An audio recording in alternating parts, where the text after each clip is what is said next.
Hyderabad Moti Nagar BSP కాలనీలో వినాయక ఉత్సవాలు వైభవంగా జరిగాయి. స్థానిక కాలనీ సంఘం ఆధ్వర్యంలో ప్రతిరోజు ప్రత్యేక పూజలు, సంగీతోత్సవాలు, నృత్య కార్యక్రమాలు నిర్వహిస్తూ కళాకారులను, చిన్నారులను ప్రోత్సహించారు. ప్రతిరోజు అన్నదానాలు చేశారు. ప్రజల్లో దైవిక చింతనను, భక్తిని చాటుతూ కార్యక్రమాలు ఏర్పాటు చేశారు.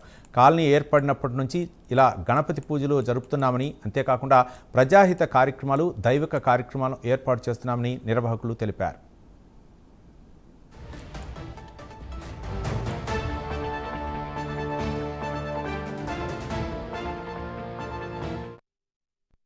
మా చుట్టుపక్కల కాలనీలో కూడా ఎక్కడ జరగని విధంగా ఈ కాలనీలో జరుగుతున్నందుకు చాలామంది కూడా మాకు మెప్పొందులు, అసలు ప్రశంసలు, మాకు ఇక్కడ స్థానిక ఎమ్మెల్యే గారు మాధవరం కృష్ణారావు గారి నుండి, స్థానిక కార్పొరేటర్ ఉండని మాకు మంచి ప్రశంసలు అందుతున్నాయి. కేవలం కారణము ఇక్కడ ఉన్న భక్తి శ్రద్ధలతో మంచి కార్యక్రమం నిర్వహిస్తున్నారు. మంచి కార్యక్రమం అని చెప్పి మా కాలనీలో కూడా సంక్షేమం తరపు నుంచి కూడా అందరూ ప్రతి ఒక్కరు ఇక్కడ ఉన్న నివాసితులు అందరూ మెచ్చుకోవడం జరుగుతున్నది. కేవలం కారణం ఈ వినాయకుడి ఆశీస్సులు అండి. మా కాలనీలో ఉన్న పవిత్రత, వినాయకుడి దగ్గర పూజలో కూర్చున్న వాళ్ళకు ప్రతి ఒక్కరికి ఏదో ఒక విధంగా మంచిగా జరుగుతుంది. ఆ మంచి జరుగుతున్నందువల్ల దినదినము సంవత్సరము ఇంకా అభివృద్ధిగా అంటే వినాయక ఉత్సవాలు పెరగడం జరుగుతుంది. ఆ పెరగడానికి కారణం ఆ వినాయకుడు మాకు అందించే ఆశీస్సులు. ఆ ఆశీస్సులతోటి అందరికీ మంచి జరుగుతుందని చెప్పి మా కాలనీ నివాసులు కూడా ప్రత్యేకంగా మా అందరు సహకరించి వెల్ఫేర్ అసోసియేషన్కు, గణేష్ ఉత్సవ కమిటీకి మంచి జరుగుతుంది. మేము చేస్తున్న కార్యక్రమాలు కూడా ఇది బాలాజీ స్వర్ణపురి కాలనీ వినాయకోత్సవ కమిటీ సభ్యులు ఏర్పాటు చేసిన యొక్క కార్యక్రమాలు కింద నెల 27వ తారీఖు నుండి ఇప్పటి వరకు అంటే రేపటి వరకు కూడాను ఈ కార్యక్రమాలు నిర్విఘ్నంగా సాగాయి.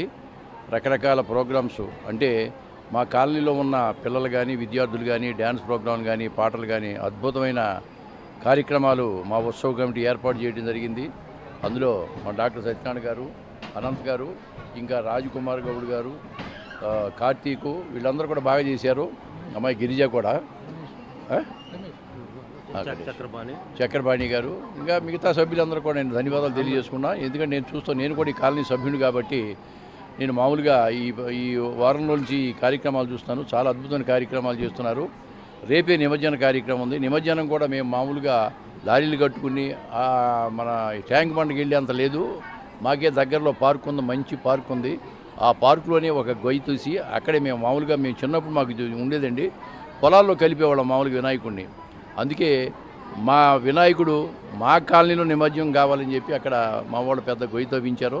దాంట్లో రేపు మేమందరం కూడాను అక్కడ కార్యక్రమంలో పాల్గొని వినాయకుడిని నిమజ్జనం చేస్తున్నాం. గత 23 సంవత్సరాలుగా మేము ఇక్కడ నిత్యం ఈ గణేష్ ఉత్సవాలు జరుపుకుంటున్నాం. 10 రోజులు చాలా ఉత్సాహంగా, చాలా సంతోషంగా అంతా కాలనీలో అంతా ఒక కుటుంబంలా కలిసి మేము జరుపుకుంటాం. ఎంతో ఆధ్యాత్మికంగా కూడా ఎక్కడ మాకు అనవసరమైన పాటలు కానీ లేదా పిల్లల్ని అనవసరమైన వాటికి ప్రోత్సహించడం కానీ ఉండదు. మేము ప్రతి సంవత్సరం ఆడవారికి కుంకుమ పూజ ఒకరోజు జరుగుతుంది. అందరూ కాలనీ వారు అందరూ వచ్చి కూర్చుని అమ్మవారిని తలుచుకుంటూ లలితతో చదువుకుంటూ మేము ఎంతో చక్కగా ఈ పూజ నిర్వహిస్తాం. ఆ తర్వాత పిల్లలకి వాళ్ళ చదువు, వాళ్ళ మానసిక ఉన్నతి స్థితికి వెళ్ళాలని మేము వాళ్ళకి కుంకుమ పూజ తర్వాత మర్నాడు లేదా అతిథుల ప్రకారం సరస్వతి పూజ చేసుకుంటాం. అలా ప్రతి సంవత్సరం ఒక ఆదివారం తప్పనిసరిగా ఒక పెద్ద పూజ. పోయిన సంవత్సరం గణేష హోమం చేసుకున్నాం. ఈ సంవత్సరం మేము సహస్రలింగార్చన చేసుకున్నాం. సో ఎంతో తృప్తిగా, అంటే ప్రతి ఒక్కరికి కోరికుంటుంది మన ఇంట్లో చేసుకుంటే బాగుందని. అలా కాకుండా అందరూ సామూహికంగా చేసుకున్నప్పుడు దాని యొక్క విలువ కూడా చాలా బాగుంటుందని.